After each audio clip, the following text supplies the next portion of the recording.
Assalamualaikum warahmatullahi wabarakatuh. Innal hamdalillah nahmaduhu wa nasta'inuhu wa nastaghfiruh wa na'udzu billahi min shururi anfusina wa sayyiati a'malina may yahdihillahu fala mudhillalah wa may yudlil fala hadiyalah wa asyhadu an la ilaha illallah wahdahu la syarikalah wa asyhadu anna Muhammadan abduhu wa rasuluh, amma ba'd. Ya ayyuhalladzina amanu taqullaha haqqa tuqatih wa la tamutunna illa wa antum muslimun, amma ba'd. Ikhwani fid din, ikhwan dan akhwat yang dirahmati oleh Allah Subhanahu wa taala, kita di kesempatan kali ini setelah tadi kita membahas masalah adab dalam menuntut ilmu, nikmat besarnya ilmu yang Allah SWT berikan kepada kita semuanya dan diutusnya Rasulullah SAW, maka pada kesempatan yang mulia ini kita berdoa kepada Allah SWT agar Allah SWT memberikan kepada kita hidayahnya sehingga kita bisa menyelesaikan apa yang saya ingin bahas di sini. Pembahasan kita kali ini sebenarnya pembahasan yang lumayan sedikit berat. Tetapi kenapa saya ingin membahas masalah seperti ini? Ini sesuatu yang kaidah-kaidah dan adab dalam masalah khilaf itu sesuatu yang lumayan berat, tetapi sesuatu yang wakil, sesuatu yang terjadi, dan setiap orang mesti akan mendapatkan masalah-masalah seperti ini. Maka setelah kita itu mendapatkan kebanyakan orang-orang, entah itu kaum muslimin sendiri atau orang-orang yang menisbatkan dirinya kepada ahlu sunnah wal jamaah, itu kebanyakan kurang paham di dalam memahami khilaf yang ada di antara kita, di antara kaum muslimin, di antara para mazhab atau di antara pendapat-pendapat para ulama-ulama ahlu sunnah wal jamaah. Bagaimana kita dalam mensikapi masalah seperti ini? Ketika kita melihat banyak orang terjatuh dalam bab seperti ini, yaitu masalah khilaf, sehingga banyak terjadi hajar atau tahdzir atau pemboikotan atau menuduh seseorang temannya menjadi ahli bidah, ini adalah orang sesat tanpa ada kaidah yang pasti. Serampangan dalam masalah seperti ini, padahal menghukumi seperti ini sesuatu yang berat di hadapan Allah SWT, bukan sesuatu yang main-main. Menghukumi saudaranya menjadi ahli bidah atau menjadi orang kafir, ini perkataan yang besar. Sampai terjadi di kalangan kita sendiri, di kalangan kaum muslimin secara umum, atau di kalangan orang-orang yang menisbatkan dirinya kepada ahlu sunnah wal jamaah, terjadi perpecahan yang lebih dahsyat daripada perpecahan orang Yahudi dan Nasara. Ini terjadi, kejadian nyata. Kita sendiri merasakan seperti ini. Kenapa ini bisa terjadi? Karena kurangnya seseorang dalam tafaqquh fid din. Kurangnya seseorang ketika mempelajari ilmu agama. Ini yang menjadikan seseorang dalam bab kurang pahamnya dalam menghadapi masalah khilaf.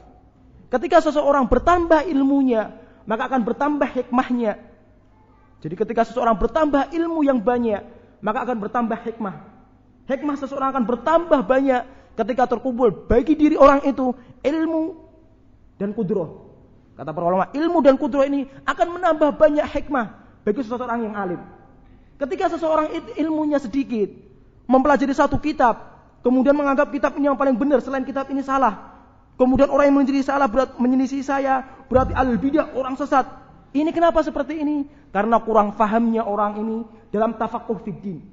Mempelajari cuma satu bab, kemudian yang bab lain ditinggalkan, atau mempelajari dalam satu mazhab, satu pendapat yang lain ditinggalkan. Inilah terjatuh orang dalam bab seperti ini. Maka ketika orang itu banyak ilmunya, mempelajari semua pendapat para ulama dalam mazhab ini, pendapat ulama ini, maka akan muncul bagi seseorang itu hikmah. Maka ada nasihat yang bagus, sebagaimana disebutkan oleh Syekh Bakar Abu Zaid di dalam kitab Hilyah Thalibul Ilmi, kitab yang bagus sekali membahas masalah adab-adab thalibul ilmi.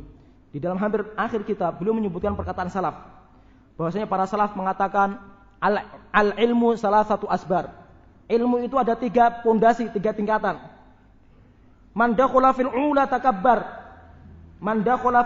takabbar. Barang siapa yang masuk pada tingkatan pertama, pondasi paling utama, paling minim, maka dia akan menjadi orang-orang yang sombong. Pahami perkataan. Orang yang baru belajar ilmu agama pasti akan sombong. Menganggap dirinya paling benar, udah yang selain saya adalah salah. Ini orang yang baru masuk tingkatan paling pertama. Wa man dakhala fi tsaniyati tawadhu. Barang siapa yang masuk pada tingkatan yang kedua, ketika sudah mulai belajar banyak ilmu agama, tawadhu, akan menjadi orang yang tawadhu. Tawadhu. Kenapa? Memahami pendapat yang salah saya itu benar bagi saya, tapi masih ihtimalnya salah. Pendapat yang lain juga benar atau salah bagi saya, tapi memiliki kemungkinan untuk benar. Maka menjadi orang tawadhu seperti ini. Ketika apa? Ketika mempelajari banyak ilmu. Wa man dakhala fi tsalitsati yara annahu la ya'lamu syai'an. Barang siapa yang masuk kepada tingkatan paling akhir, pondasi yang paling akhir, ilmu yang paling akhir, maka dia akan merasakan apa? Yaro. Dia akan berpendapat bahwasanya dia tidak memiliki ilmu apa-apa. Kenapa? Setelah dia mengetahui ilmu yang banyak, kemudian dia mengetahui ilmu Allah SWT yang luar biasa hebatnya, maka dia menganggap ilmu saya itu tidak ada apa-apanya dibandingkan dengan ilmu Allah SWT. Ngapain saya sombong dan yang lain-lain? Pahami? Maka terjadinya banyak masalah atau serampangan dalam masalah khilaf ketika seseorang mempelajari cuma minimnya orang mempelajari atau pondasi paling pertama. Ketika orang mempelajari kitab, baru pondasi paling pertama akan menyebabkan orang sombong dan akan serampangan dalam memahami masalah khilaf. Maka pahami dalam masalah seperti ini. Penting, masalah seperti ini penting sekali apalagi ketika kita berdakwah di masyarakat. Jangan kita anggap setiap amalan yang ada pada masyarakat kaum muslim pada zaman sekarang, misalnya orang-orang NU, semua salah. Jangan, hati-hati dalam masalah seperti ini. Hati-hati, karena setiap pendapat memiliki dalil. Jangan sekali-kali kita membantah pendapat yang lain. Kita katakan ini pendapat yang salah, ini bid'ah, sampai kita mengetahui dalil mereka. Enggak sembarangan menghukum seperti ini. Jangan terlalu kita masuk dalam bab seperti ini, pintu seperti ini, sampai kita mempelajari dalil-dalil mereka. Hati-hati dalam masalah-masalah yang kita sebutkan nanti di sini. Maka di sini pentingnya seseorang memahami bagaimana adab kita, kaidah-kaidah dalam masalah perpecah khilaf yang ada di umat kita. Kenapa? Karena memang kaum muslim itu akan berselisih, pasti. Walaupun Allah SWT enggak menghendaki untuk perselisihan, tapi ini sudah sunnatullah. Tapi Allah SWT memberikan kaidah atau adab, dan ini diperhatikan oleh Rasulullah SAW, diperhatikan oleh para sahabat bagaimana adab ketika berselisih. Ini sesuatu yang memang penting harus kita pelajari pada kesempatan kali ini. Tapi di sini setelah kita mempelajari, karena saya baru baca makalah ini yang ditulis ketika komputer ini baru tadi malam. Baru saya koreksi. Di sini di dalam ketikan ini ada banyak kesalahannya. Jadi ada sakat kesalahan dalam tulisan dan yang lain banyak. Dan ini wajar. Kenapa? Karena Allah SWT tidak mungkin menjadikan suatu kitab maksum yang tidak salah. Tidak mungkin ada kitab seperti ini kecuali Al-Quran. Makanya Allah SWT dikatakan oleh para ulama, sebagaimana disebutkan oleh Imam As-Sakhawi di dalam kitab Al-Maqasid Al-Hasanah, di dalam halaman yang ke-34. Beliau mengatakan, wakila, dan dikatakan, Aballahu ayyasihha illa kitabahu. Sesungguhnya Allah SWT itu enggan untuk ada suatu kitab yang semuanya benar kecuali Al-Quran saja. Allah SWT enggan untuk menjadikan setiap kitab itu semua benar kecuali cuma Al-Quran saja yang dijadikan semua benar. Selain itu mesti kitab apa saja itu mesti akan salah. Pasti. Makanya kata Imam Nawawi rahimahullah dalam kitab Arba'in disebutkan oleh Ustaz Abu Khalid tadi malam, kitab yang paling kecil Arba'in. Beliau mengatakan bahwasanya kitab Sahih Bukhari dan Muslim as-sahihul kutub ba'da kitabillah. Kitab yang paling sahih, walaupun ada kesalahan, banyak kesalahannya dalam kitab ini, tapi kitab yang paling benar setelah Al-Quran. Karena nanti para ulama seperti Imam Daruqutni, ulama-ulama kibar alul hadis, mengkritisi kitab-kitab Bukhari Muslim dalam hadis-hadis mereka. Imam Muslim dikritisi berat dalam kitab Imam Muslim dan Imam Bukhari. Menyebutkan apa? Bahwasanya walaupun orang secanggih apa saja seperti Imam Bukhari yang hebat, hafalannya luar biasa seperti ini, tapi dia mengarang kitabnya berapa tahun? 16 tahun jatuh dalam berbagai hadis dalam masalah seperti ini. Ini menyebutkan apa? Bahwasanya tidak ada suatu karangan pun mesti di situ ada kesalahan. Maka di sini kita mendapatkan banyak kesalahan. Tapi di sini Cuma kesalahan dalam masalah tulisan dan yang lain-lain. Karena waktunya memang terbatas dan makalahnya lumayan tebal. Sebenarnya ini cuma ringkesan. Ini sebenarnya sudah saya ringkesnya. Saya ringkesnya ini. Tapi nggak tahu kok tebal seperti ini gitu.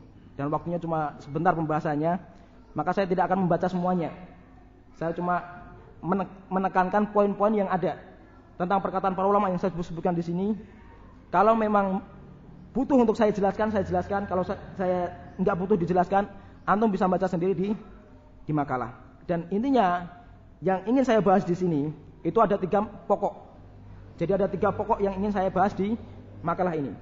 Pokok yang pertama, kita harus memahami kaidah-kaidah dalam masalah khilaf. Yang ini di sini saya ingin menyebutkan 10 kaidah. Ada 10 kaidah dalam memahami khilaf. Ini pembahasan yang pertama. Kemudian pembahasan yang kedua, saya ingin membahas masalah adab. Bagaimana adab kita dalam masalah khilaf. Yang juga saya sebutkan di sini 10 adab. Ada 10 adab. Kemudian setelah itu saya ingin membahas tatbik. Prakteknya para ulama dalam memahami ini, kaidah ini dan adab ini dalam masalah-masalah yang mereka perselisihkan. Yang saya cuma mengambil 3 contoh saja. Sebenarnya saya ingin mengambil banyak contoh. Saya mendapatkan sekitar 10 contoh. Ada 10 contoh, tapi saya di sini karena pembahasannya waktunya enggak terlalu lama, maka cuma saya ngambil 3 contoh.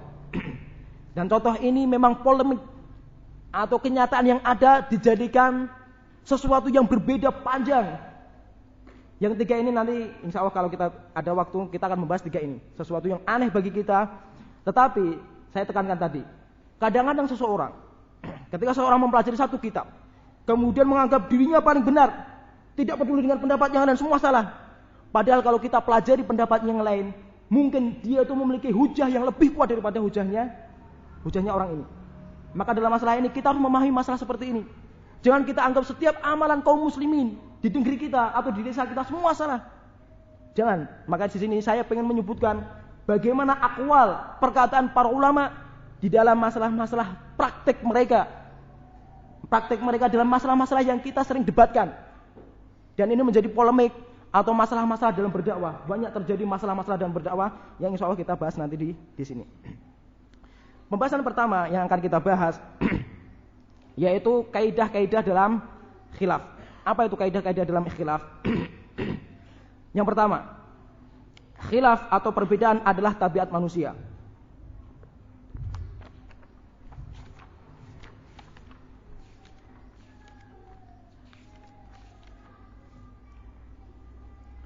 Jadi perlu kita ketahui bahwasanya Allah SWT menciptakan manusia itu berbeda-beda.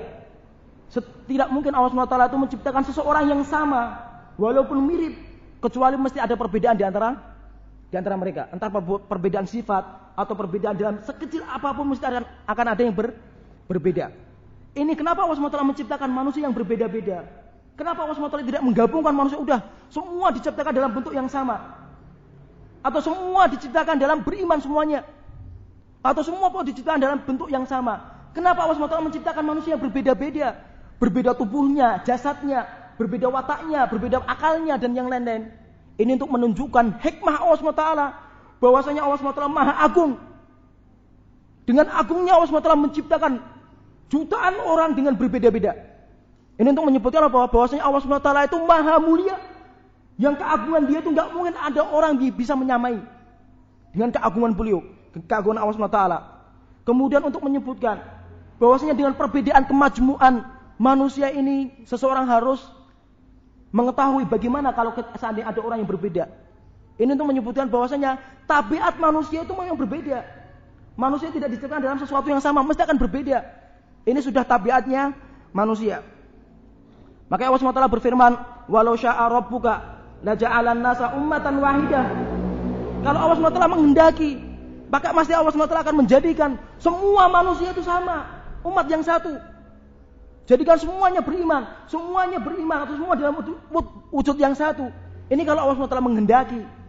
Tapi karena Allah SWT memiliki hikmah, maka Allah SWT menjadikan mereka berbeda-beda. Berbeda sukunya, berbeda jenisnya, berbeda warna kulitnya. Kenapa? Karena ada hikmah. Juga membedakan mana jalan yang beriman dan mana jalan orang-orang yang kufur. Maka Allah SWT berfirman, walitas tabina sabilul mujrimin. Kenapa Allah SWT membedakan seperti ini? Supaya jelas mana jalan orang-orang yang beriman, mana jalan orang-orang yang kufur. Mana orang-orang penghuni surga, mana jalan-jalan penghuni neraka. Ini hikmah yang sangat teliti sekali, sangat dakik yang bisa dipelajari oleh manusia. Maka kalau kita pelajari hikmah Allah SWT dalam penciptaan makhluk.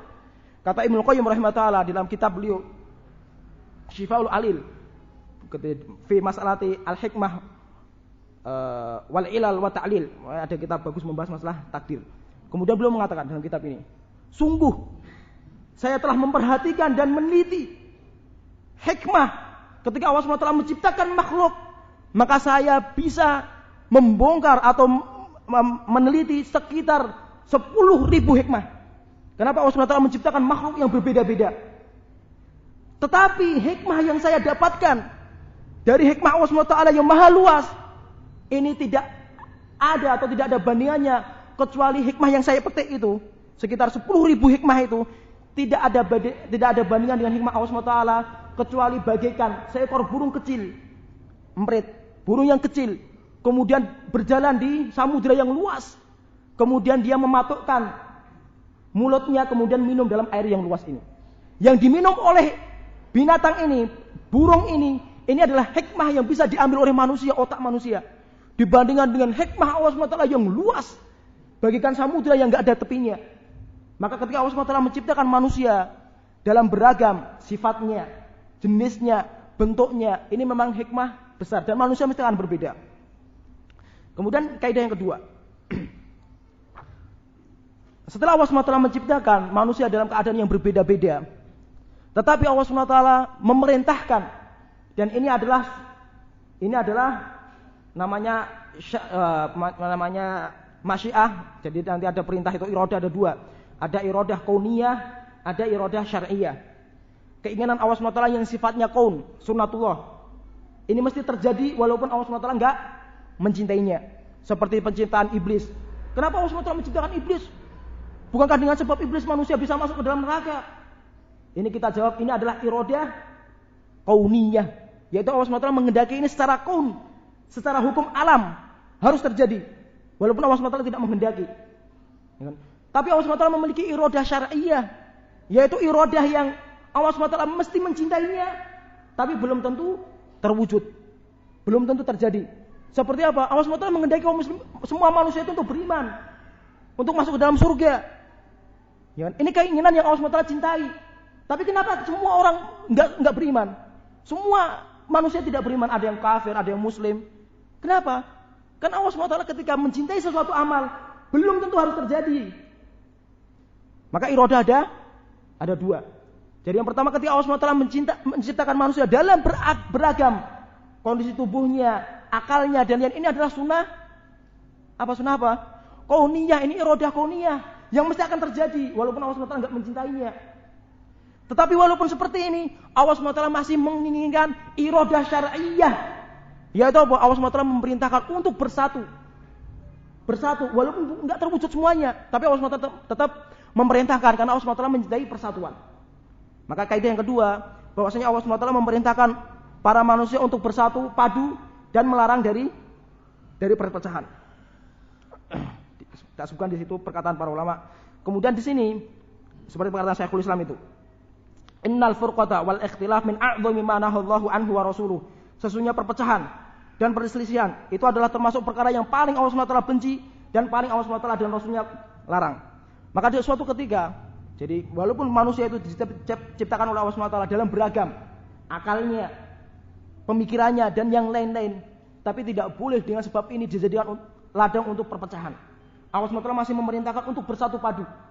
Maka suatu ketika dalam hadis masalah qadar, ada ketika Rasulullah SAW masuk ke dalam rumahnya, maka ada sekumpulan manusia berkumpul di masjid, kemudian berdialog di antara mereka, berbicara masalah qadar. Ya kan? Kemudian pendapat yang ini membawa dalil ayat, kemudian pendapat yang ini membawa dalil ayat, berdebat masalah qadar. Maka tiba-tiba Rasulullah SAW keluar dan mendapatkan manusia dalam perselisihan mereka dalam masalah qadar. Setiap orang berdalil dengan dalil, ini ayat ini, ayat ini, ayat ini, semua punya dalil. Maka Rasulullah marah. Dalam satu hadis disebutkan ka'anna saqata fi wajhi hubruman, seakan-akan mukanya merahnya seperti merahnya anggur. Maka seperti itu kemudian Rasulullah marah kepada mereka para sahabat, kemudian mengatakan, "Abi hadza umirtum au ila hadza du'itum?" Apakah dengan seperti ini saya diperintahkan kepada kalian? Apakah dengan sebab ini kalian diperintahkan Allah Subhanahu wa taala? Antadribu kitaballahi ba'dahu bi ba'd. Yaitu supaya kalian membantah atau menabrakkan ayat yang satu dengan yang lainnya. Innama halaka man kana qablakum ayyadribu kitaballahi ba'dahu bi ba'd. Sesungguhnya celakanya, hancurnya kelompok-kelompok umat-umat sebelum kita itu ketika mereka menabrakkan ayat dengan ayat yang lain. Marah Rasulullah, mukanya sampai merah ketika mendapatkan perselisihan dalam masalah seperti setiap orang menabrakkan dengan pendapat sendiri, ini dengan dalil yang lain. Walaupun perselisihan ini tabiat manusia, tapi Allah SWT memerintahkan untuk bersatu dan melarang dari perselisihan. Kemudian kaidah yang ketiga. Maka dari itu persatuan, kaidah yang ketiga, yaitu bahasanya persatuan kaum muslimin itu adalah nikmat yang besar yang Allah SWT berikan kepada kaum muslimin. Maka persatuan ketika kaum muslimin bersatu padu, tidak saling berpecah belah, tidak saling bergolong kelompok-kelompok, maka ini adalah nikmat yang besar. Nikmat yang besar dari Allah SWT. Maka Allah SWT di dalam ayat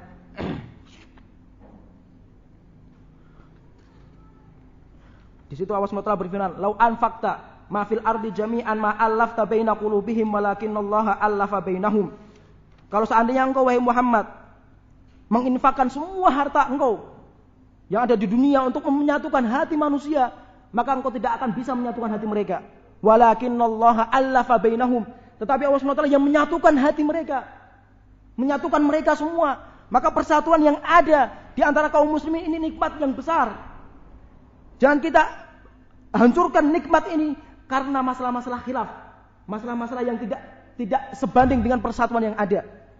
Dan ini juga Rasulullah SAW mengingatkan masalah yang ini, bahwa kaum muslimin persatuan mereka itu merupakan nikmat yang besar. Maka kita perhatikan perpecahan yang ada di kalangan ahlu sunnah pada zaman sekarang. Perpecahan yang ada, maka kita katakan perpecahan yang ada, saling tahdir mentahdir, saling memboikot, kemudian saya mengeluarkan dari Ahlussunnah wal Jamaah. Perpecahan yang ada zaman sekarang murni dari jeratan iblis. Pahami masalah ini. Semua di kalangan Ahlussunnah yang masih berakidah Ahlussunnah, pendapatnya Ahlussunnah, kemudian di antara mereka berpecah belah. Setiap kelompok menyesatkan kelompok yang lain. Ini murni dari jeratan iblis. Maka Rasulullah SAW bersabda, "Inna syaitan ya'isa ayya'budahul musalluna fi jaziratul Arab." Sesungguhnya syaitan sudah putus asa untuk dia disembah lagi di negeri Arab oleh orang-orang yang sholat. Sudah putus asa, sudah nggak bisa untuk menghancurkan Ahlussunnah wal Jamaah dari bab kesyirikan, sudah nggak mungkin bisa. Sudah nggak mungkin bisa syaitan masuk ke dalam barisan Ahlussunnah, masuk dalam pintu syirik dan bid'ah, nggak mungkin bisa. Tapi kenapa? Atau jalan apa yang ditempuh oleh syaitan untuk menghancurkan Ahlussunnah wal Jamaah? Walakin bitahrishi bainahum. Tetapi syaitan menghancurkan Ahlussunnah wal Jamaah dengan dipecah belahkan di antara mereka. Pahami masalah ini. Jadi perpecahan yang ada di kalangan Ahlussunnah yang ada murni karena jeratan dari iblis. Kenapa iblis menghancurkan Ahlussunnah lewat perpecahan? Kenapa kelompok-kelompok yang sesat, orang-orang sufi, orang-orang yang lain, kenapa mereka bersatu padu? Sedangkan Ahlussunnah wal Jamaah, orang yang akidahnya selamat, kenapa berpecah belah? Kalau orang-orang sufi, orang-orang yang melakukan kesyirikan, ubadul kubur, penyembah kubur, ngapain dipecah belah oleh syaitan? Mereka sudah nurut sama syaitan, ngapain dipecah belah? Tapi Ahlussunnah wal Jamaah ketika bersatu padu, mereka adalah pasukan yang paling berbahaya bagi syaitan. Maka syaitan menghancurkan mereka dari pintu apa? Perpecahan yang ada. Maka pahami, perpecahan yang ada di setiap orang yang berakidah Ahlussunnah wal Jamaah pada zaman sekarang murni dari jeratan iblis. Jeratan iblis, kita pahami bahaya dalam masalah seperti perpecahan yang ada. Makanya Rasulullah SAW mengingatkan masalah ini, bahwa nikmat persatuan yang ada, nikmat yang besar. Nikmat yang besar ketika kaum muslimin semua bersatu padu, orang yang memiliki akidah yang selamat bersatu padu dalam berdakwah. Ini nikmat yang tidak ada nikmat yang lebih besar kecuali nikmat ini. Maka suatu ketika Rasulullah SAW, saya sebutkan di situ, tapi secara ringkas. Ketika Rasulullah SAW perang Hunain, Ketika Rasulullah SAW perang Hunain, maka Rasulullah SAW setelah itu menang, maka ghanimahnya yang ada perang Hunain ini cuma dibagi kepada 4 orang. Ada di antara satu orang dikasih 100 onta, yang lain nggak mendapatkan bagian dari perang Hunain. Maka di antara kaum muslimin terfitnah dalam bab ini, sampai ada orang yang bernama Dzul Khuwaisirah, yang ini adalah gembongnya Khawarij. Jadi cikal bakal pemikiran Khawarij inilah orangnya, Dzul Khuwaisirah, yang ini hidup pada zaman Rasulullah SAW. Maka ketika melihat pembagian yang gak adil seperti ini bagi zahirnya manusia, maka dia orang ini mengatakan kepada Rasulullah SAW, dia mengatakan, ya Muhammad, adil, wahai Muhammad, berlakulah adil. Inna hadhil qismah lam yurdu biha wajhullah. Sesungguhnya pembagian seperti ini tidak diharapkan oleh mencari wajah Allah SWT. Bayangkan Rasulullah SAW dikatakan seperti ini oleh orang seperti ini. Maka Rasulullah mukanya marah yang luar biasa. Kemudian mengatakan, saya khruju min dhi'tihi hadzal rajul.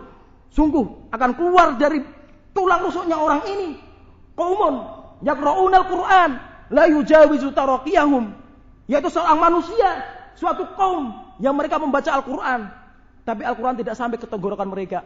Yakhrujuna minal Islam kama yakhruju sahmu minar ramiyah.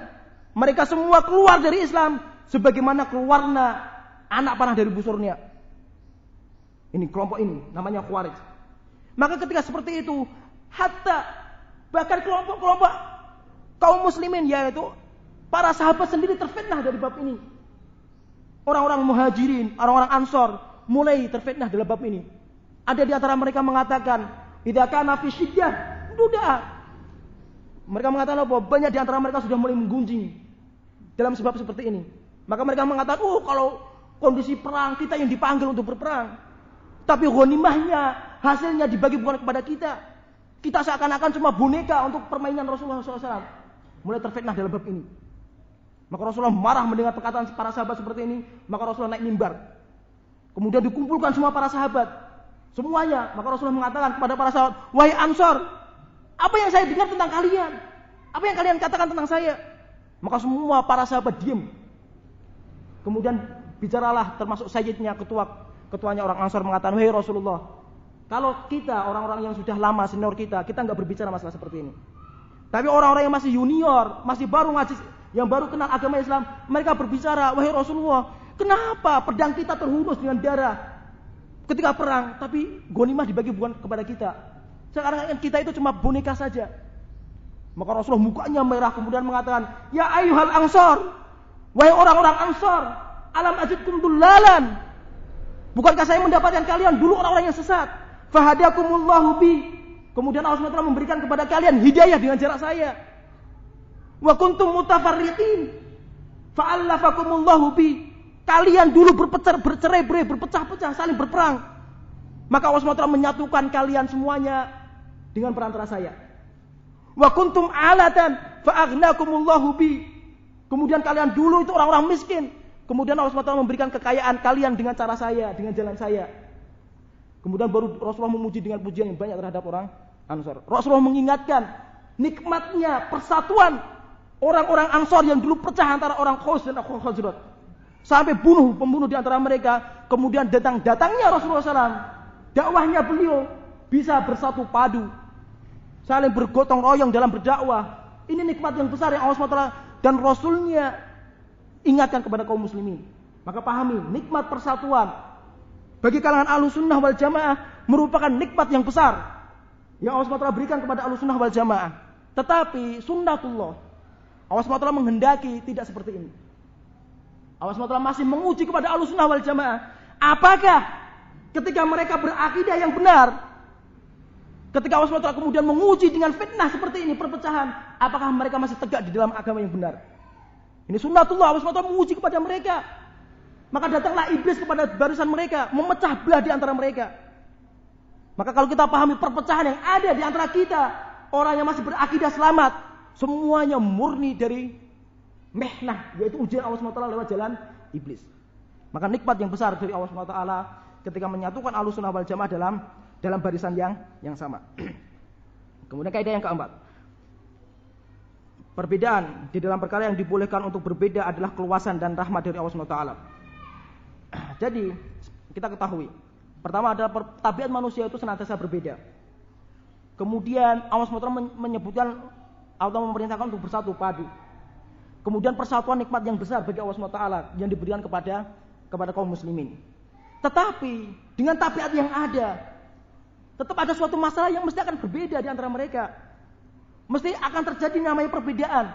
Maka ketika berbeda kaum muslimin bersilang pendapat dalam masalah yang memang masalah ini dibolehkan untuk berbeda, maka di sini adalah rahmat dari Allah SWT. Jadi rahmat Allah SWT, memang Allah SWT memberikan rahmat kepada kaum muslimin dan memberikan keluasan bagi mereka untuk berbeda dalam masalah-masalah yang dibolehkan untuk berbeda. Masalah-masalah yang dibolehkan untuk berbeda. Kenapa? Karena kaum muslimin mesti akan bersilang pendapat dalam suatu masalah yang memang harus, ini nggak mungkin jadikan satu pendapat, nggak mungkin. Seperti adanya mazhab-mazhab yang ada, memang harus terjadi seperti ini. Ini semuanya rahmat dan keluasan dari Allah SWT. Maka dari itu, di sini ingin saya sebutkan perkataan yang bagus di sini. Perkataan Umar bin Abdul Aziz, karena kebanyakan orang nanti nggak paham dalam masalah ini. Penting. Seakan-akan perselisihan itu merupakan rahmat. Oh, berarti persatuan mereka berarti adab. Sebenarnya nanti disebutkan oleh Imam Ibn Hazm. Di sini saya mendapatkan masalah dan perkataan para ulama banyak sekali di sini. Saya tulis di situ, yaitu lihat masalah ini dalam kitab ini. Tapi sudah ada perkataan Umar bin Abdul Aziz.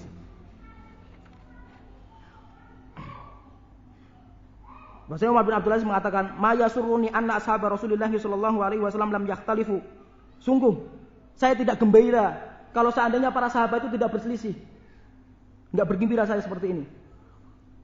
Li'annahum idza ijtama'u ala qaulin. Kenapa? Karena kalau para sahabat itu bersatu padu, ijma' dalam suatu masalah, fa khalafahum rajulun, kemudian ada seseorang yang menyelisih ijma' mereka, kana dhallan, maka orang yang menyelisih ijma' mereka menjadi orang yang sesat. Ketika para sahabat bersatu dalam satu masalah, kemudian ada orang yang menyelisih, maka orang yang menyelisih ijma' mereka itu adalah orang-orang yang sesat.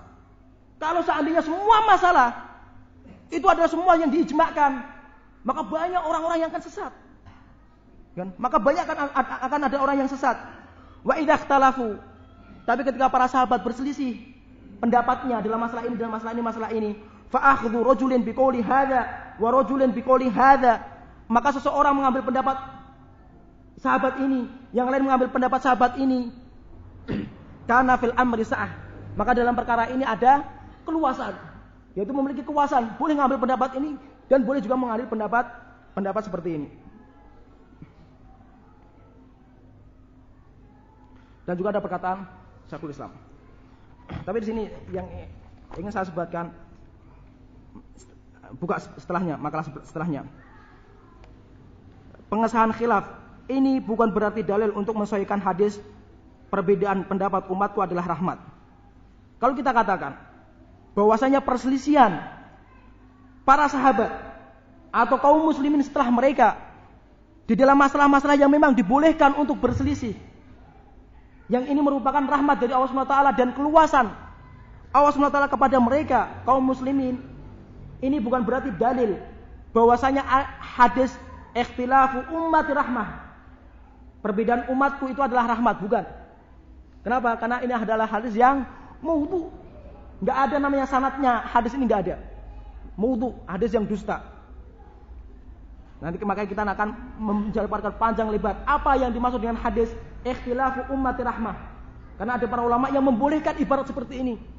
Ada para ulama yang membolehkan ibarat atau lafaz seperti ini, ikhtilafu ummati rahmah. Perbedaan pendapat di antara manusia atau kaum muslimin itu merupakan rahmat. Apa khilafnya dalam masalah ini? Apa yang dibolehkan yang menjadikan khilaf atau perbedaan itu rahmat? Apa? Nanti insya Allah akan kita bahas. Kemudian kaidah yang kelima. Kalau kita katakan, kok dibolehkan untuk berbeda? Kok perbedaan pendapat, silang pendapat dalam suatu masalah yang dibolehkan ini rahmat?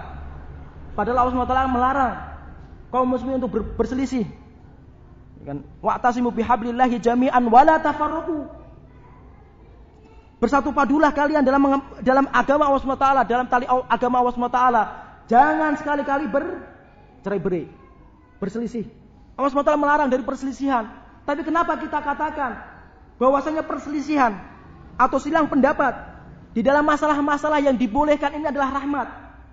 Padahal Allah SWT melarang untuk berselisih, melarang untuk bercerai-berai. Paman, ini sekalinya. Maka di sini kaidah yang kelima yaitu perbedaan pendapat.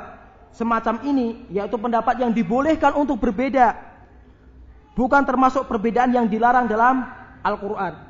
Ini bukan bagian dari pendapat yang atau perbedaan yang dilarang dari Al-Quran. Karena Allah SWT mengatakan wala tafarruqu, jangan bercerai-berai, jangan saling berbeda pendapat. Maka khilaf atau perbedaan yang dibolehkan untuk berbeda dalam suatu masalah, yang ini merupakan rahmat Allah SWT, tidak masuk dalam ayat yang dilarang untuk bercerai-berai. Kenapa seperti ini? Maka dijawab oleh Imam Al-Jassos. Imam Al-Jassos membahas masalah ini secara panjang lebar di dalam kitab beliau Ahkamul Quran.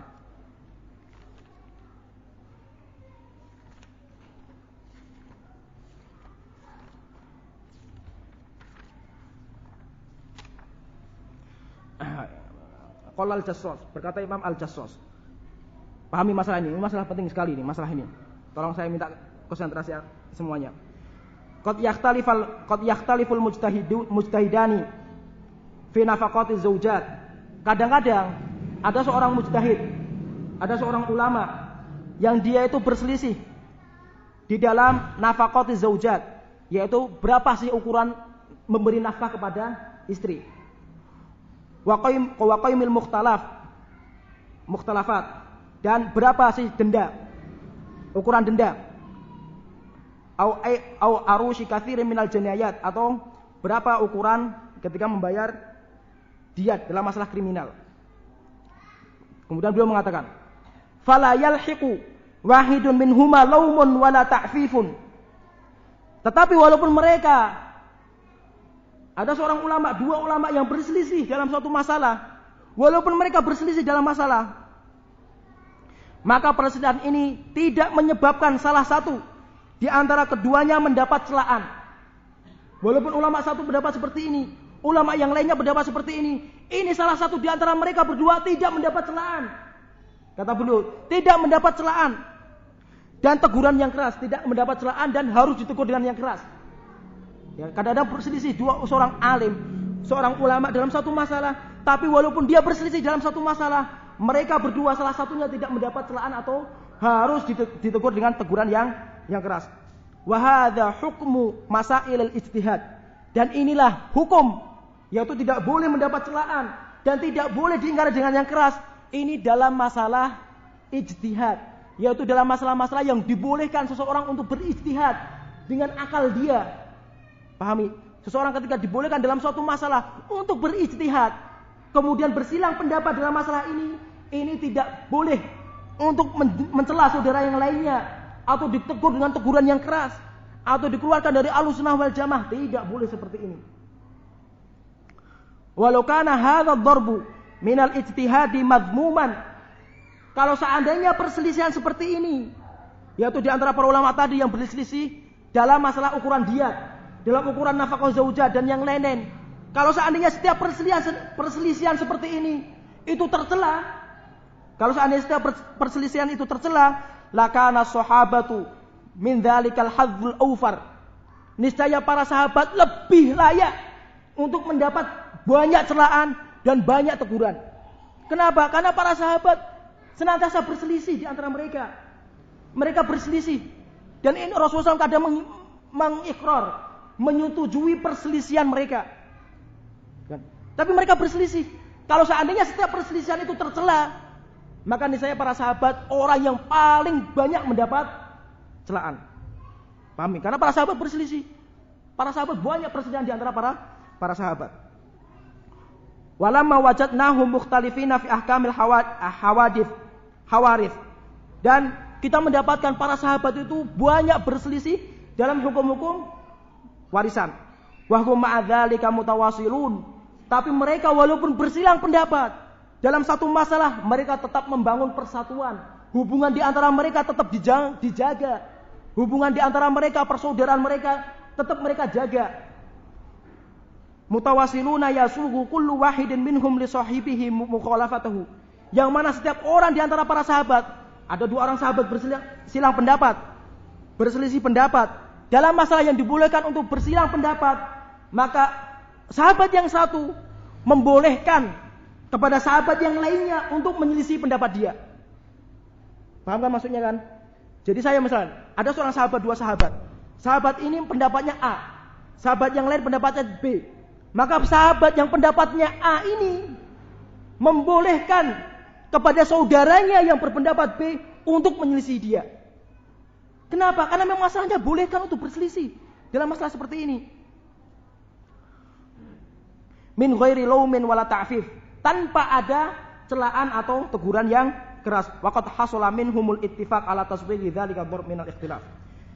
Kemudian beliau mengatakan, waqad thabata wa thabata bidzalika.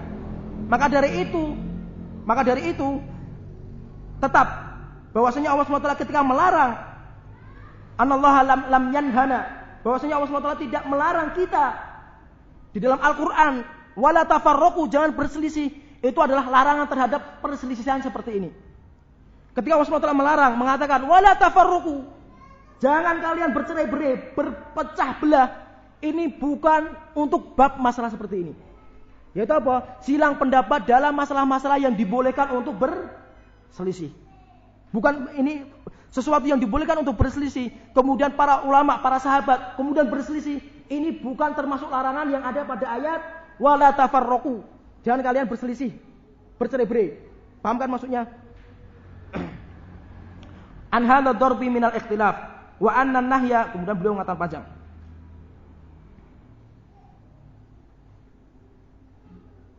Kemudian di akhir kalimat beliau mengatakan wa fi dzalika dalilun ala anna tafarruq wal madmum al manhiyu anhu fil ayah huwa fi usuluddin.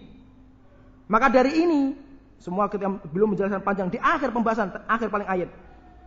Dari penjelasan ini kita bisa memetik kesimpulan bahwa perselisihan yang tercela dalam ayat tadi adalah perselisihan dalam usul din. Masalah-masalah yang pokok dalam masalah agama. Allah SWT itu Maha Esa. Bahwasanya Rasulullah SAW itu adalah Nabi. Perselisihan seperti ini kalau berselisih dalam bab ini, maka ini adalah yang dimasukkan dalam ayat tadi. Berselisih dalam sesuatu yang usul Ahlussunnah wal Jamaah, bahwasanya Allah SWT itu memiliki asma, nama dan sifat. Allah SWT itu letaknya di atas arsy.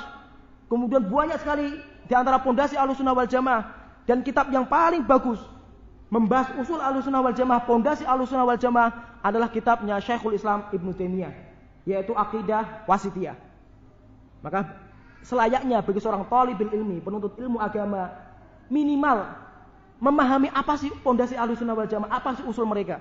Minimal harus memahami, oh ini pondasi mereka ini minimal. Kenapa? Karena para ulama berbondong-bondong mengarang kitab usul Ahlussunnah wal Jamaah. Imam Ahmad mengarang kitab Ushulus Sunnah, yaitu usulnya Ahlussunnah wal Jamaah. Kemudian Imam Lalaka'i, kemudian Imam Ibnu Battah, dan yang lain-lain mengarang kitab yang banyak sekali untuk menjelaskan kitab apa sih pondasi Ahlussunnah wal Jamaah. Maka minimal bagi kita semua itu mengetahui, oh ini masalah ini adalah masalah usul. Maka menyelisih masalah seperti ini masuk ke dalam ayat wala tafarraqu. Paham? Menyelisih dalam masalah ini masalah usul. Maka menyelisih dalam masalah seperti ini masuk dalam ayat wala tafarraqu. Ya kan? Selain dari masalah usul yang disebut oleh para ulama, ini enggak masuk dalam bab ayat tadi. Perselisihan selain masalah usul Ahlussunnah atau pondasi Ahlussunnah wal Jamaah tidak masuk dalam bab ayat wala tafarraqu. Jangan saling bercerai-berai. Paham kan? Dan ini Syekhul Islam dalam ibarahnya di dalam kitab Wasithiyah, ibarah yang sangat teliti. Kitab yang paling mengumpulkan semua pondasi usul Ahlussunnah wal Jamaah yang paling bagus dan paling menyeluruh adalah kitabnya Syekhul Islam. Yang mana Syekhul Islam memberikan tanbih, peringatan. Ini adalah masalah usul Ahlussunnah. Ini masalah yang dibolehkan untuk bersilang pendapat. Saya kasih contoh di dalam kitab itu. Masalah, bolehkah berselisih di dalam masalah siapa yang lebih dahulu menjadi khalifah antara Utsman dengan Ali bin Abi Thalib. Jadi di sana ada 2 masalah, pahami 2 masalah ini. Karena nanti Syekhul Islam membedakan ini masalah usul yang tidak boleh berselisih, ini masalah furu cabang yang bolehkan untuk berselisih dalam masalah ini. Ada 2 masalah. Masalah yang pertama, masalah siapa yang lebih utama atau yang lebih berhak atau yang paling dahulu untuk memikul khilafah antara Utsman dan Ali. Ini masalah pertama, yaitu siapa yang lebih dahuluan yang lebih berhak memikul khilafah. Masalah yang kedua, lebih utama mana antara Ali bin Abi Thalib dengan Utsman bin Affan. Paham, ada 2 masalah kan? Pahami masalahnya. Kalau masalah yang pertama, masalah khilafah. Masalah yang memimpin menjadi khalifah. Siapa yang lebih berhak dan siapa yang lebih pertama kali. Ini masalah yang pertama. Kalau masalah kedua, lebih utama mana antara Ali dan Utsman bin Affan, lebih utama mana? 2 masalah ini, ya kan, pahami, 2 masalah ini berbeda. Yang pertama merupakan usul Ahlussunnah wal Jamaah, tidak boleh berselisih dalam yang pertama. Sedangkan yang kedua, boleh seseorang untuk berselisih. Maka Syekhul Islam teliti sekali ibarahnya. Beliau mengatakan, barang siapa yang mengatakan bahwasanya yang berhak menjadi khalifah itu adalah Ali, atau yang lebih dulu menjadi khalifah itu Ali, bukan Utsman, maka ini adalah al-bidah. Pahami masalah ini? Ini adalah kelompoknya Syiah, orang-orang Syiah.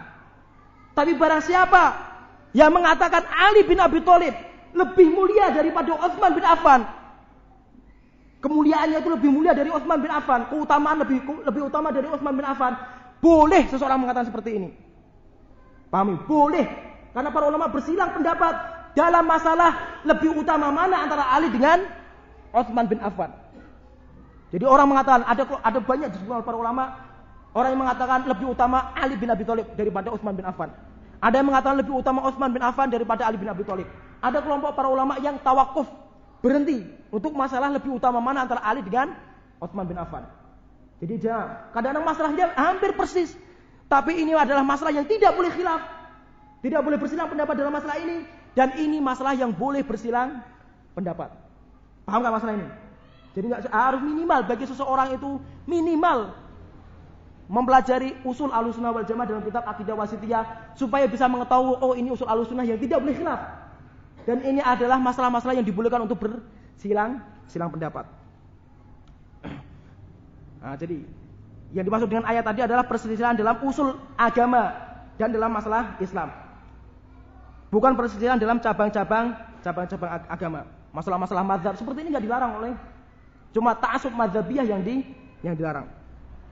Kemudian yang keenam, kaidah yang keenam. Walaupun perbedaan merupakan keluasan dan rahmat bagi umat ini, bukan berarti setiap orang boleh mengambil pendapat salah seorang ulama dengan hawa nafsu atau dia mengetahui bahwa kebenaran terletak di pendapat yang lain. Kita tadi dalam kaidah yang kedua, kaidah yang kelima sebelum kaidah ini, kita menyebutkan bahwasanya perbedaan pendapat para ulama yang memang dalam masalah ini dibolehkan untuk berbeda. Ini merupakan rahmat dan keluasan bagi Allah SWT kepada umat Islam ini. Ini bukan dalil atau pengesahan atau dengan sebab ini berarti kita boleh mengambil pendapat ulama ini atau seperti ini sesuai dengan hawa nafsu kita. Atau kita mengambil pendapat ini, saya lebih layak, inilah yang paling enak. Padahal saya mengetahui yang benar bukan pendapat ini. Bukan, seperti ini tidak boleh sama sekali. Orang mengambil pendapat orang lain atau salah seorang ulama dengan hawa nafsu dia, ataukah dia mengetahui bahwasanya benar itu bukan dia, maka seperti ini tidak masuk dalam kaidah yang kelima. Paham kan? Kalau kaidah yang kelima yang dibolehkan untuk berselisih, ya kan? Ini merupakan rahmat. Ini dalam masalah-masalah mengkhilafnya itu dibolehkan untuk berselisih, maka ini rahmat. Tapi bukan berarti setiap orang boleh mengambil pendapat seenak dia sendiri, seenak perut dia, enggak. Ya kan? Dia mengetahui bahwasanya kebenaran bukan pada pendapat mazhab ini. Udah saya ambil aja lah, karena boleh. Karena kan perbedaan rahmat, bukan seperti ini. Rahmat di sini bukan bab masalah seperti ini. Pahami? Bukan maksudnya rahmat itu setiap orang boleh mengambil pendapat sesuai dengan hawa nafsu dia atau mengambil pendapat sesuai dengan keinginan dia, walaupun dia tahu yang benar bukan pendapat ini. Bukan, ini bukan rahmat. Tapi ini adalah musibah seperti ini.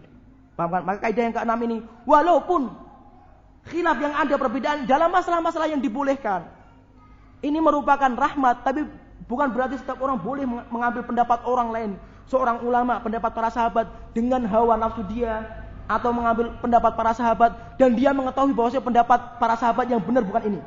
Seperti ini sama sekali tidak dibolehkan.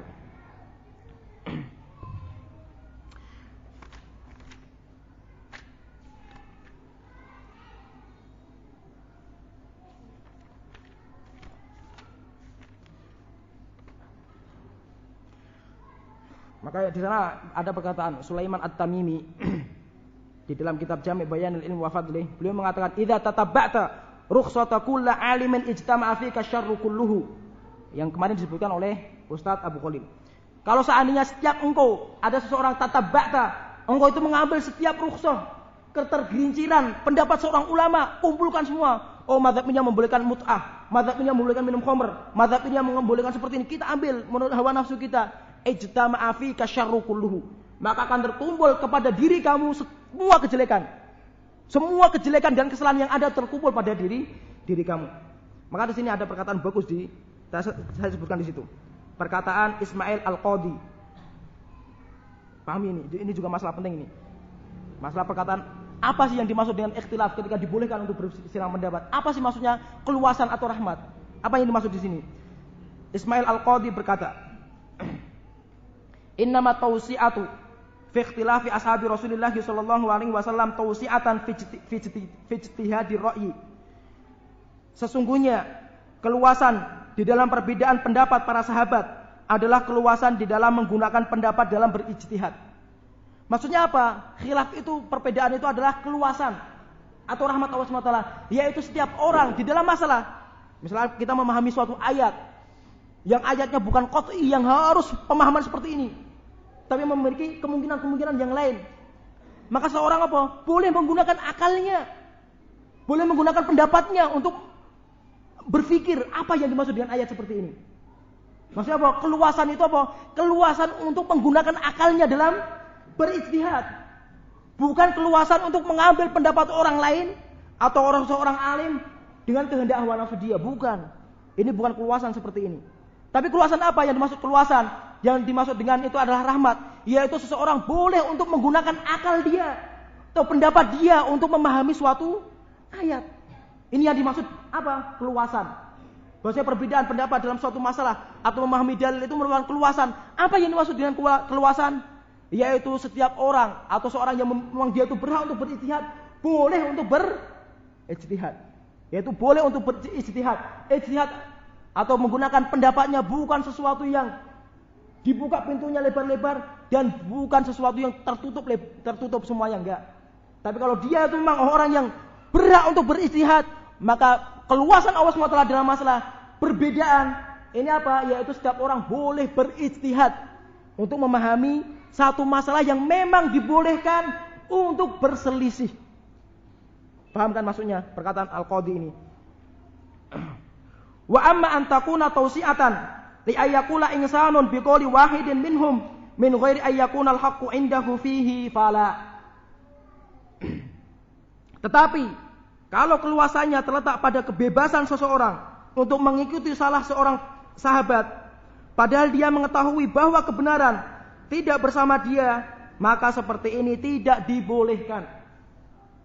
Yaitu keluasan apa? Kalau seandainya setiap orang boleh mengambil pendapat mazhab ini sesuai dengan kehendak dia, hawa nafsu dia, atau dia mengambil pendapat yang sesuai dengan hawa nafsu dia dan dia mengetahui bahwasanya kebenaran bukan pada pendapat dia.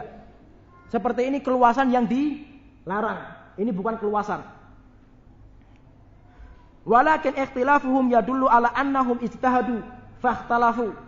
Tapi silang pendapat mereka di antara para ulama atau para sahabat ketika mereka berbeda pendapat, ini menunjukkan bahwasanya mereka berijtihad, yaitu mereka menggunakan pemikiran mereka untuk memahami suatu ayat, maka terjadi perbedaan pendapat di antara mereka.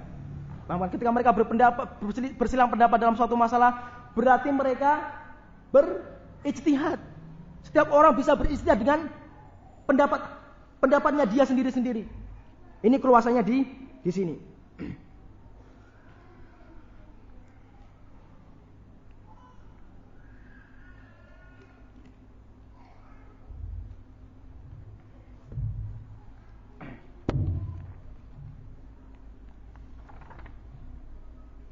Di sini ada perkataan yang bagus.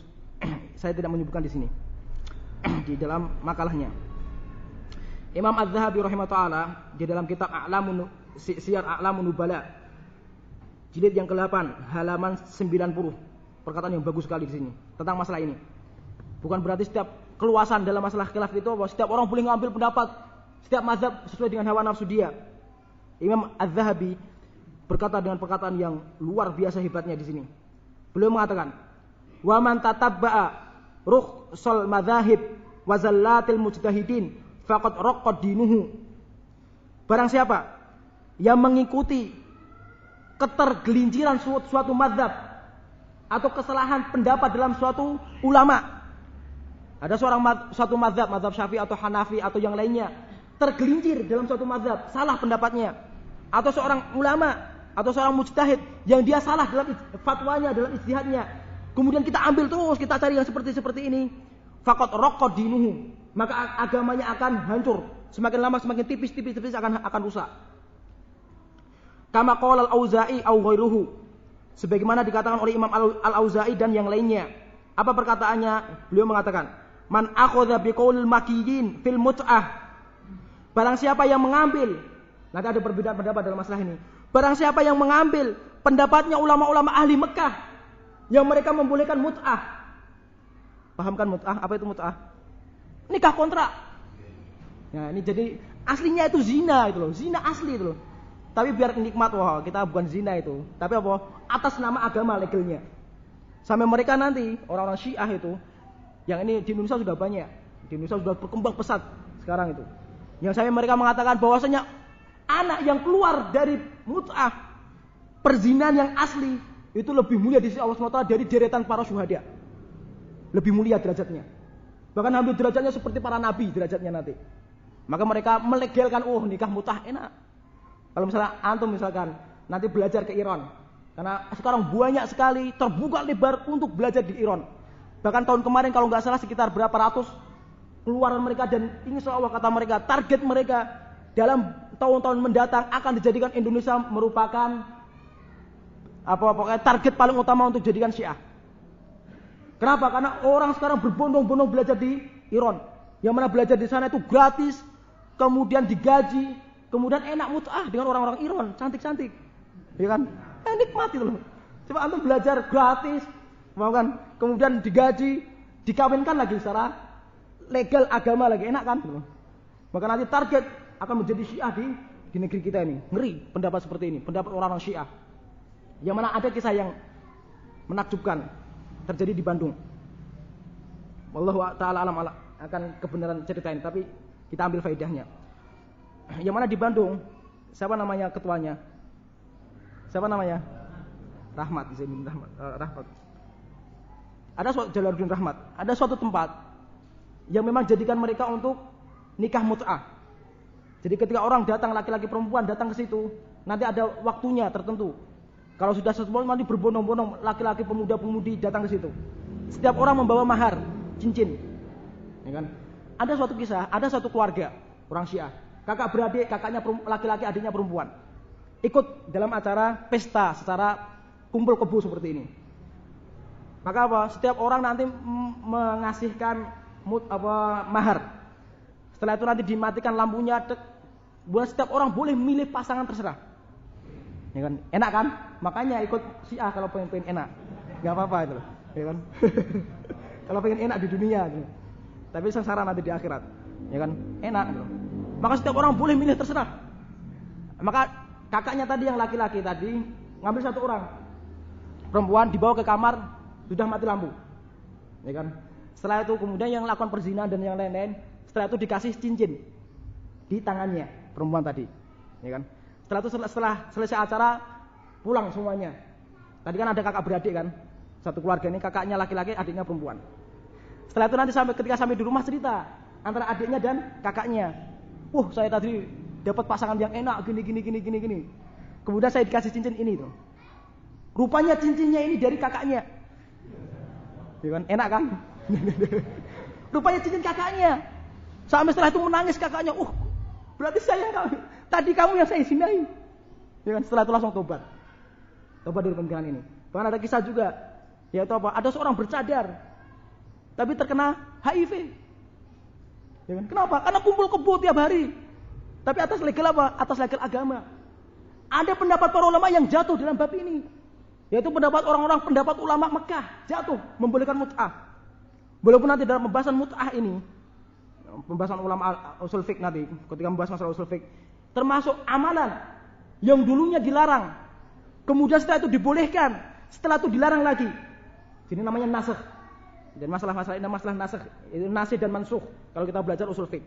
Apakah boleh Allah SWT itu mengeluarkan suatu hukum seperti ini, kemudian dinasakh, diganti dengan hukum yang lain, kemudian diganti lagi dengan hukum yang lain secara 3 kali? Nanti para ulama usul fiqh yang rajih, yang paling kuat boleh. Dan ini adalah masalah mut'ah. Mut'ah dulunya dilarang. Kemudian ketika perang, lupa saya perang apa itu, maka Rasulullah membolehkan kepada para sahabat yang ikut perang untuk melakukan mut'ah. Kenapa? Karena jauhnya para sahabat yang perang ini dari istri-istri mereka. Maka ketika perang dibolehkan ketika itu untuk mut'ah. Setelah itu baru dilarang oleh Rasulullah SAW masalah mut'ah ini sampai akhir zaman. Jadi mut'ah ini dulunya dilarang, kemudian dibolehkan ketika perang, kemudian baru dilarang sampai akhir zaman. Maka seperti itu sudah enggak dibolehkan namanya mut'ah. Tapi ulama-ulama Mekah jatuh dalam bab ini. Maka tidak boleh untuk mengambil pendapat orang-orang Mekah dalam bab ini.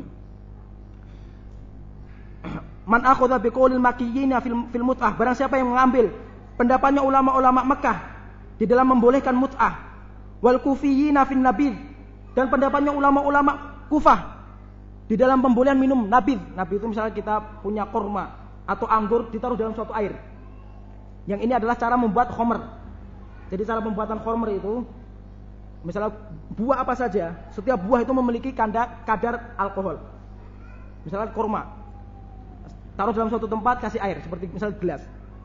Maka berselang waktu, nanti akan berubah menjadi nabidh. Nabidh itu sesuatu yang manis. Kemudian kalau berselang waktu lagi akan menjadi khamr. Kalau didiamkan lagi nanti akan menjadi khol. Khol itu cuka. Cuka, paham kan? Jadi pembuatan cuka itu dengan 3 tahapan. Pertama nabidh, kemudian setelah itu khamr, kemudian setelah itu cuka. Ya kan?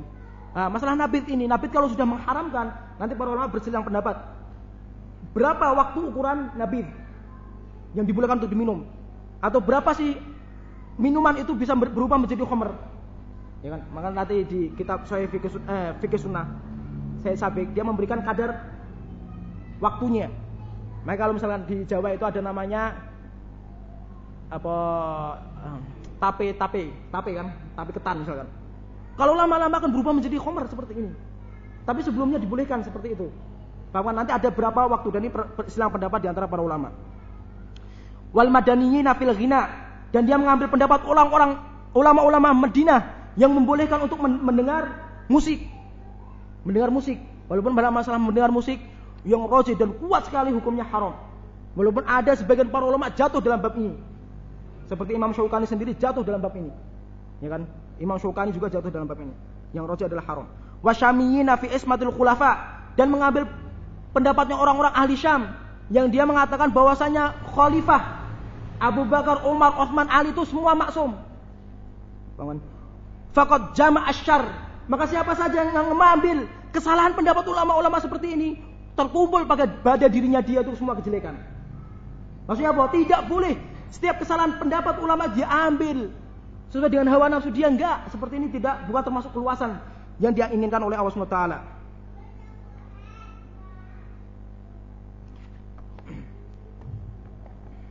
Kemudian di sini ada perkataan Imam Ibnu Qayyim rahimahullah. Bagus sekali perkataan di sini. Beliau mengatakan, "Waman lahu ilmun bisyar'il wal waqi'." Dan orang-orang yang mempunyai pengetahuan tentang syariat dan kenyataan, waqi' sesuatu yang kejadian. Ya'lamu qat'an anna ar-rajulal jalil alladzi lahu fil islami qadamu shalihin wa atharu hasanah. Pasti dia akan mengetahui bahwa orang mulia, yaitu orang-orang yang mulia dari umat Islam ini, seperti Syekhul Islam Ibnu Qayyim, kemudian ulama-ulama sebelumnya Imam Ahmad, Imam Syafi'i, yang lainnya.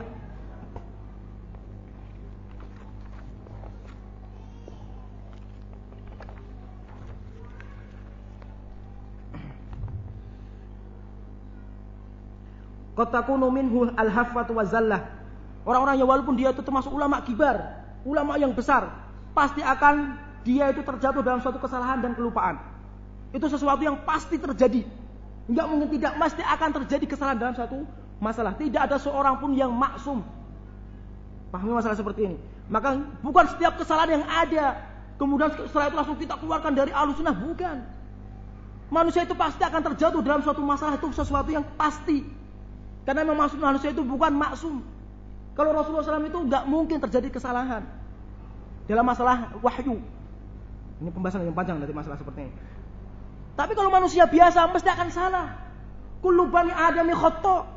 Setiap bani Adam manusia itu mesti memiliki kesalahan. Wa khairul khata'ina tawwabun. Dan sebaik-baik orang yang salah yaitu orang yang taubat, langsung kembali kepada Allah SWT. Allah SWT tidak mengatakan sebaik-baik manusia itu orang yang tidak salah. Tidak. Kenapa? Karena tabiat manusia itu mesti salah pasti. Tapi Allah SWT mengatakan sebaik-baik orang itu orang yang taubat ketika salah. Karena kesalahan itu sesuatu yang tabiat manusia. Tapi yang mulia yaitu ketika salah dia langsung taubat. Makanya nanti para ulama bersilang pendapat lebih utama mana antara orang yang tidak memiliki kesalahan dia terus beribadah terus dengan orang yang jatuh dalam suatu maksiat kemudian taubat. Lebih utama mana?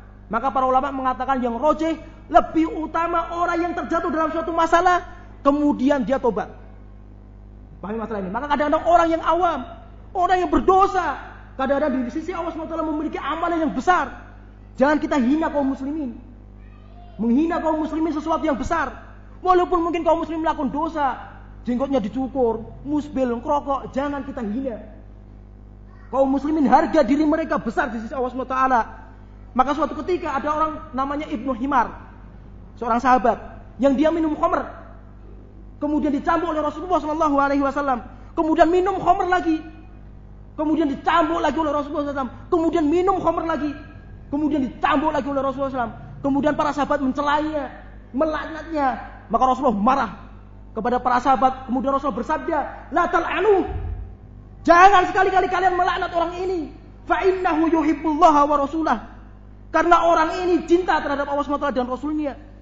Bayangkan orang bermaksiat minum khamr, tapi dalam hatinya memiliki kecintaan yang tinggi terhadap Allah SWT dan Rasulnya. Maka jangan sekali-kali kita menghina.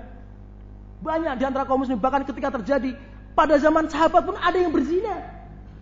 Seorang perempuan berzina kemudian dirajam oleh Rasulullah SAW. Maka para sahabat mencelanya. Maka Rasulullah marah kemudian mengatakan kalau seandainya tobatnya perempuan ini dibagi kepada penduduk Madinah maka akan mencukupinya. Makanya kadang-kadang ada orang yang berdosa dan ini memang tabiat manusia. Tapi dengan tobatnya dia di sisi Allah SWT memiliki kedudukan yang tinggi. Jangan sekali-kali kita menghina kaum muslimin, jangan. La tu'dil mu'minin, jangan sekali-kali kita menghina kaum muslimin walaupun dia berdosa. Hati-hati dalam masalah seperti ini. Maka ada suatu kisah yang ini untuk nasihat kepada kita semua, hati-hati dalam menghukumi seseorang walaupun dia bermaksiat apa saja. Kalau dia masih menjadi orang muslim, hati-hati. Ada suatu kisah dalam suatu hadis yang sahih. Ada seorang Rasulullah menceritakan ada dua sahabat di Bani Israel. Yang satunya orang rajin ibadah, yang satunya orang yang rajin bermaksiat. Dan ini teman akrabnya. Maka setiap kali orang yang rajin ibadah menziarahi temannya yang rajin maksiat ini, pasti pas mendapatkan orangnya lagi bermaksiat. Kemudian dinasihati dia, kemudian enggak menerima nasihat. Kemudian suatu ketika datang lagi dalam keadaan maksiat, dinasihati lagi tidak menerima nasihat. Seperti itu berkali-kali. Maka marahlah orang yang rajin ibadah ini kemudian mengatakan, wallahi innallaha la yaghfiru lak. Sungguh Allah SWT tidak akan mengampuni kamu kalau kamu seperti ini terus. Maka kemudian Allah SWT mematikan mereka, dimatikan oleh Allah SWT. Kemudian dibangkitkan mereka berdua. Kemudian Allah SWT berkata kepada rajin ibadah yang mengatakan perkataan tadi, wallah, bersumpah atas nama Allah SWT. Kemudian Allah SWT mengatakan, kenapa kamu berani bersumpah kepada saya tentang sesuatu yang saya tidak mengatakan? Kemudian Allah SWT memanggil malaikat azab, kemudian menyeret orang seperti ini walaupun rajin ibadah ke neraka jahanam. Kemudian memerintahkan malaikat rahmat untuk membawa orang yang tadi bermaksiat ke surga. Oke, pahami masalah seperti ini. Maka Abu Hurairah radhiyallahu anhu ketika membaca hadis ini, membawakan hadis ini, kemudian beliau berkata, laqad qala kalimatan au baqad dunyahu wa akhiratah.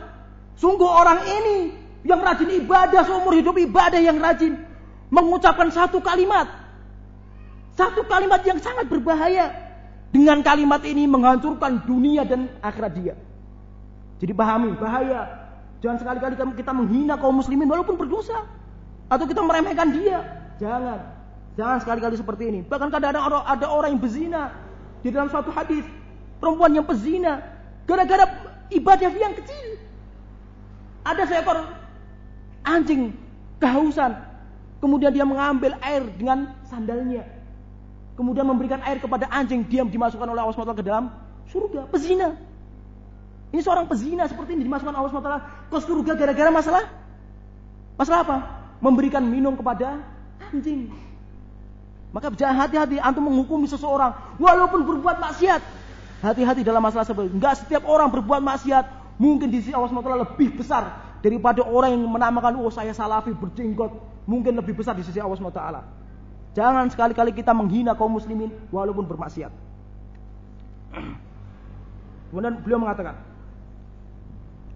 huwa fiha ma'dzurun bal wa ma'jurun li ijtihadihi. Tapi kadang-kadang seorang yang alim ketika jatuh dalam suatu masalah, maka kadang-kadang dia itu diampuni dosanya, bahkan kadang-kadang dia dikasih satu pahala. Fala yajuzu ayyutabba fiha. Maka kalau seperti ini, ketika ada seorang alim jatuh dalam satu masalah, tidak dibolehkan untuk mengikuti kesalahan dia. Walaupun dia seorang alim yang besar, ketika salah dalam suatu masalah tidak boleh diikuti kesalahannya. Tapi seperti ini apa setelahnya? Fala yajuzu an tudar makanatuhu. Tapi walaupun dia salah dalam suatu masalah, kita juga tidak boleh untuk menghancurkan wibawa dia. Kita keluarkan dari Ahlussunnah gara-gara jatuh dalam satu masalah. Tidak. Pahami masalah ini. Kita harus insaf dalam bab ini, adil. Ada satu orang alim, ustadz yang besar misalkan, jatuh dalam satu masalah. Kita harus adil. Adilnya apa? Kita tidak boleh mengikuti jatuhnya orang ini dalam pendapat ini.